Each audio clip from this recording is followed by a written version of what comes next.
Greetings, one and all. It's Dr. Jonathan again with another live 12 at 12.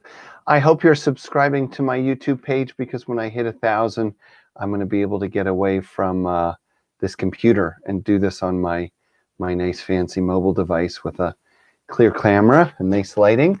So that's something to look forward to. If you haven't been here before, I'm Dr. Jonathan Ellerby. I've written a bunch of books. A couple of them made it to some bestseller lists. You can go to jonathanellerby.com to learn more, but I'd love to get right into it. So let's take a breath. Wherever you are, let your eyes close if you can. Sit comfortably but alert. And we are going to start by breathing in through the nose, down deep as if you were bringing energy into your belly. Hold it a moment. Notice where you're feeling any stress, tension, or tightness of the day, and then exhale. Just let it go. Breathe it out. Again, keeping your eyes closed, breathing in deep down into the belly as though you were absorbing energy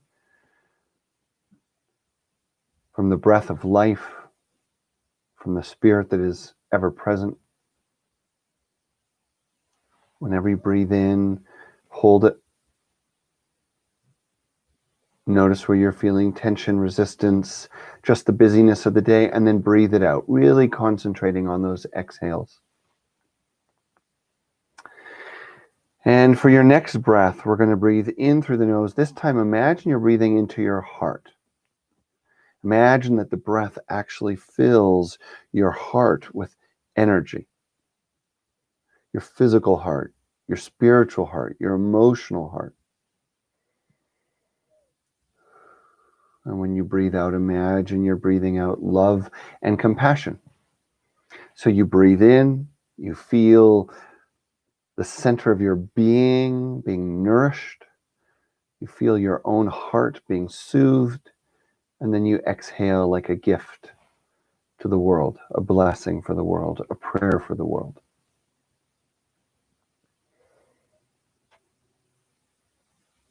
And now you can return to your regular breath. And when you're ready, you can open your eyes. I'd like to start an ongoing topic about living from the heart. And what does that really mean? You know, in a time where we are facing so much change and uncertainty in so many countries of the world, the question that surfaces, regardless of people's background or belief or culture, is how can I live more fully? How can I find more peace? How do I stay resilient and yet use a time of change as a catalyst for a greater way of being? And if you've followed my work or you've watched any of my many videos that I've posted here and on Facebook, you'll know that the heart comes up as a central theme again and again and again.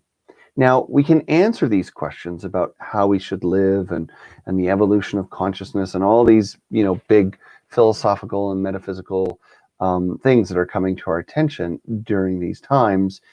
And yet, when I think about simplifying things, when I think about what matters most, or what is most useful to concentrate on, or how best to focus your attention, I think I can simply say it's all about learning to live from the heart. I came across this quotation by Black Elk, a very, very famous Native American healer, spiritual leader, and the books written with him and about him were phenomenal. He says, and this was from about 100 years ago, he writes, "I am blind and do not see the things of this world. But when the light comes from above, it enlightens my heart, and I can see. For the eye of my heart sees everything. And through this vision, I can help my people." Now, this is genius, okay? It doesn't matter his culture, his era, his time in history. Whoever said this is really a genius in my books. When he starts off by saying, I'm blind and do not see the things of this world, he's really helping us understand that we all suffer from this problem of not seeing what we're looking at, but what we're looking through. This is the first problem of the heart, or the first problem of life and perception. We see through our wounds, we see through our history, we see through our culture, we see through our bodies, we see through our expectations, we see through what's been done to us and not done to us. Now, that doesn't mean that we should discount the significance of those experiences. Of course, they're significant, but they are not necessarily a filter or a lens through which to look at life. He then goes on to say, but when it comes to the light from above, it enlightens my heart and I can see. And so he's making this connection between something intimately personal and something mysterious. And whether you call it divine or sacred or epiphany or insight, when a sense of a greater consciousness enters the heart of who we are, the veils are lifted, so to speak. We engage the world in a sacred manner, in a spiritual manner. And he says, for the eye of my heart sees everything. And to me, this is about, nothing is in the shadow. Nothing is polarized. The whole world is welcomed into my loving embrace, my loving gaze.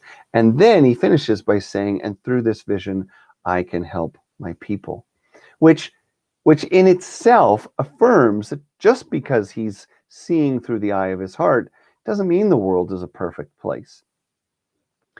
It means that he's now seeing it with a lens of compassion.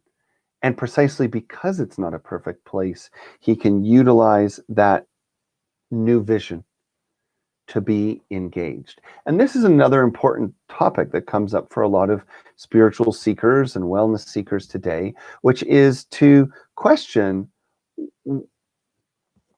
how to properly view the division and chaos that we're seeing.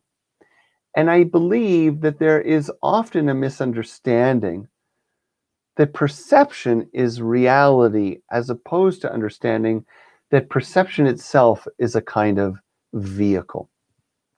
You see, we live in a very mind-oriented, intellectually oriented, visually oriented culture, at least in the modern West, in the United States. So what we perceive to be true, we think is true. Whereas most traditional cultures understood that perception is a vehicle for experience, but it is not the experience in its entirety. In fact, perception is simply a vehicle for organizing energy and the interface with spirit. And that is why imagination, visualization, dreams are all very, very significant to ancient cultures and to spiritual healers and mystics, because they understand that reality is not defined by waking or sleeping, material or immaterial, but it is simply an encounter of the infinite energy of life as it is filtered by our perception. And our perception can be managed through story, and our perception can be managed through the influence of life history and experience. Our perception can be connected to something greater, and in so doing, we move our perception from something mental, something intellectual, something controlling, something physical, into something of the heart. Now, the next thing we need to quickly cover is what I mean by the heart.